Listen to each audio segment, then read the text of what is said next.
Hey everyone, it's Carissa at Sprinkled with Glitter. Thanks for joining me today.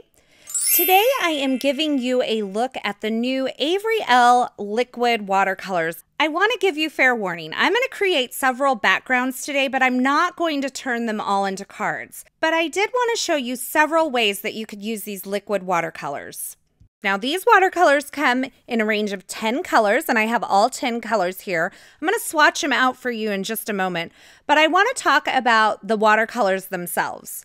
Each of them have their name, color name printed on the side of them, and they coordinate with some of Avery Elle's most popular pigment inks. So the range of colors is absolutely beautiful. They come in these plastic bottles, which are a lot like re-inker bottles, and they have that little dropper top on them. And before you use them, you want to make sure that you shake them up really well. So in order to use these, you can do a few different things. You can take them off of a palette like I have here on my right, or you can use an acrylic block to kind of pick them up, or you can kind of do a drop watercolor technique, which is what I'm going to do today. Now for my projects today, I'm going to be using the Ranger or Tim Holtz watercolor cardstock. It has a more rough or textured side and a smoother side. Now for stamping, I definitely recommend stamping on the smoother side. You're going to get better results. And I've gone ahead and just loaded up my mini Misty with a bunch of the images from the Avery Elle Splash stamp set. This stamp set is so much fun. And I'm going to ink them up in some VersaFine Clair Nocturne pigment ink and stamp them onto this watercolor cardstock. Now this black pigment ink is a nice dark rich black pigment ink. It gives you nice crisp impressions and it is permanent. So when I watercolor over the top of this, it's not going to budge as long as it's dry first. So I thought I would go ahead and just mount a couple of pieces of watercolor cardstock onto this cutting board and get ready to kind of do some watercoloring. But I thought I might want to look at the colors before I started watercoloring with them, so I decided to swatch them out. And what I've done is just put a line of water across this, like several different lines of water, and dropped the color into that little pool of water. Then I'm just taking a damp brush and kind of working it out a little bit to see what it looks like when it is more diluted. So starting at the top, I have Cherry and then Mimosa, Fizz, Celery. I have Lemongrass, Meant to Be, Aquamarine, and Sea Glass on the second line. And the third line, I have Sapphire and Sugar Plum. And you can see the beautiful range of colors that you get in this collection of 10 watercolors here. Now, liquid watercolors work a little bit differently than traditional watercolors. They're kind of like ready to go, no-brainer watercolors. They don't have that creamy consistency, but they do kind of bloom out really well, as you can see. I've gone ahead and wet the surface of this watercolor cardstock, and now I'm just doing a little technique that I've dubbed drop watercoloring. Because I couldn't think of a better word for it or a better name for it. And all I'm doing is just taking drops from these little dropper bottles and dropping it onto this wet watercolor cardstock. Now, if I want to, I can go around and kind of move the watercolor with a damp brush and kind of move it into other places. But because of the really liquid nature of these watercolors, they don't have the tendency to kind of totally stay put. You can get a thicker watercolor to kind of stay exactly where you put it. Now you can control where these go a little bit more by applying these to a dry watercolor cardstock. So doing a wet to dry technique. But if you're going to drop it into a pool of water, expect these to kind of bloom out and really blend together. So it's just kind of a fun and easy way to achieve really fun results.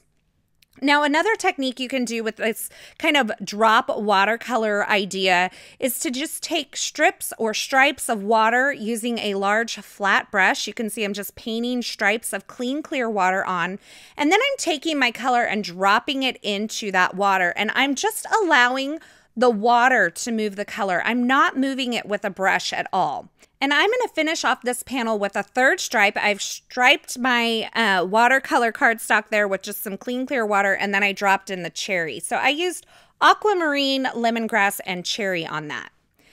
Now here's another idea for this drop watercoloring. I've taken my water and I've painted it in the shape of a heart. This is going to give me a really free-form watercolor heart when I'm finished. And you can see I'm dropping a range of colors into this to create a nice rainbow effect. Now, in certain areas where I want it to kind of be a little more intense, I'm dropping in a little more than one drop of color. You can see up in that upper left-hand side of this heart, I dropped in another bit of cherry. Because the water had kind of absorbed into the paper a little bit more, it did not move as much. So you're getting that really intense color there. Now, in the areas where it was pooling up and it was getting a little muddy, I just took a dry cloth and wicked away some of that extra water and color.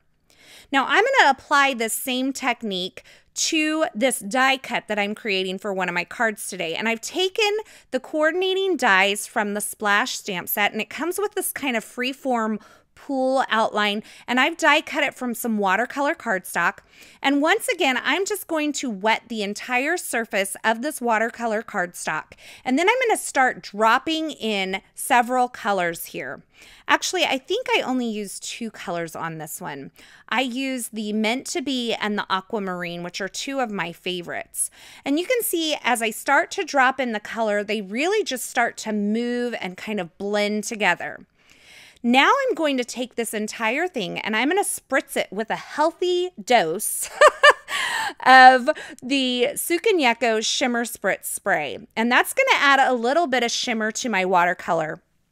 Now, I had a bit of extra there, and you can see I kind of moved some of it around towards the edges. But now I'm taking this piece and I'm drying it with a heat tool. And as I dry it, I'm kind of dipping it back into that extra watercolor that I had left over on the surface of that cutting board. And that is how I created the water portion of my pool that's going to go on my finished card project. Now, to paint in my images, I'm actually just using a small round watercolor brush, and I'm picking up the colors directly from an acrylic block, and I'm just painting them in using a damp brush. Now, in areas where I want more intense color, I'm going to have less water in my brush and more pigment. And in areas where I want it to be a little more washed out, I'm just going to add more water into the equation there.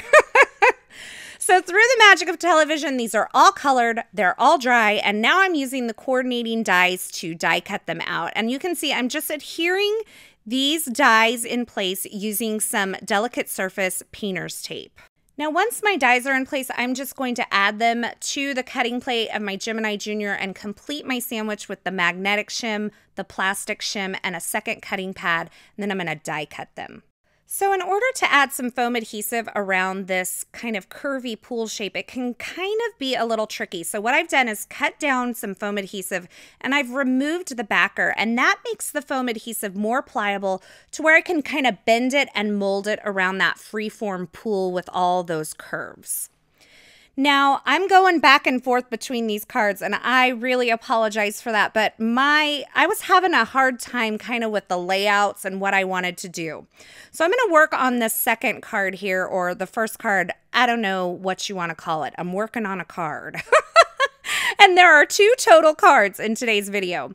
And I'm just taking the Avery Elle Fog Pigment ink and taking several of those floaty images and just stamping it all over that pool card base. Now for each of these cards, I wanted to create some white heat embossed sentiments. So I'm using both sentiments from the stamp set. One says, "I hope your birthday is a splash," and the second one says, "Stay calm and float on," which I think is absolutely adorable for all of those little floaty images that are in the stamp set. So I prepped the surface of my vellum using my powder tool. I stamped my sentiments in some Versamark ink, and then I added my white embossing powder and heat set them. And now I'm cutting this strip into a banner end by cutting a slit up the center and then cutting from each corner to that center slit. So now I have all of my pieces kind of ready to go on the cards, and I have some foam adhesive on the back of all of these, so I'm just kind of adhering them together, and I'm going to place my little girl on this card. She kind of has a flair for the dramatic there with her positioning on that floaty. But I'm going to place her on top of that pineapple floaty, and then I'm going to add some foam adhesive to the back of that vellum strip to adhere it onto my card base. For the next card, I'm going to add the outline image of the pool first. And then I'm going to take the inner portion that I watercolored and I'm going to add that in just using some regular tape runner adhesive so it sits back from the outer edge of that pool outline.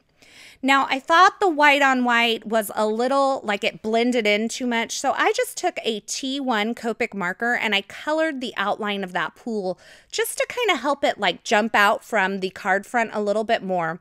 And just like I did on the previous card, I am going to use foam adhesive to adhere my little floaty images and my little girl on that vellum sentiment strip. And then I can flip the card base over and I'm going to trim off all of the excess. So that part of the pool that's hanging off, I'm going to trim off, and the extra part of the vellum banner sentiment there as well.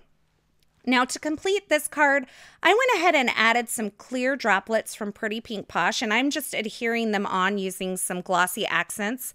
And I'm also going to add some glossy accents to the sunglasses on these gals. I used my Nuvo shimmer pen to add a little bit of shimmer to all of the images, and I finished that little unicorn horn off with some gold stickles there to make it sparkle. So here's a look at the completed card projects. I think these are so much fun using all of those floaty images from the Avery Elle Splash stamp set. And this card, it was actually like my use up all the leftovers card, but it turned out to be my favorite of the two that I made today. You can see I went back and added a little strip of silver glitter cardstock on that sentiment strip just to kind of dress it up a little bit. And it's kind of hard to pick this all up in the pictures, but there are so many fun finishing touches on these cards that just make them really special, like the Nuvo shimmer pin and the glossy accents on the sunglasses. I think those are just fun ways to finish off a card. So there you have it, a look at the Avery Elle liquid watercolors and a couple of different ways that you can use them. I think my favorite part about these watercolors is that they're just quick and easy. They're ready to go right out of the bottle, and they come in some beautiful colors as well. As always, I will have links to the featured products used in these projects in the description at YouTube. But head on over to my blog at sprinkledwithglitter.com because over there I'll have more still shots, more information, and a complete list of supplies, as well as some information on a blog hop and a giveaway that this video is a part of. Thanks for stopping by and spending time with me today. Thanks for watching, and until next time, I hope you have a fabulous day. Once again, I just want to thank you for stopping by. If you want to subscribe to my YouTube channel, just click that button on the left side of the screen. And here's a couple more video tutorials I thought you might enjoy.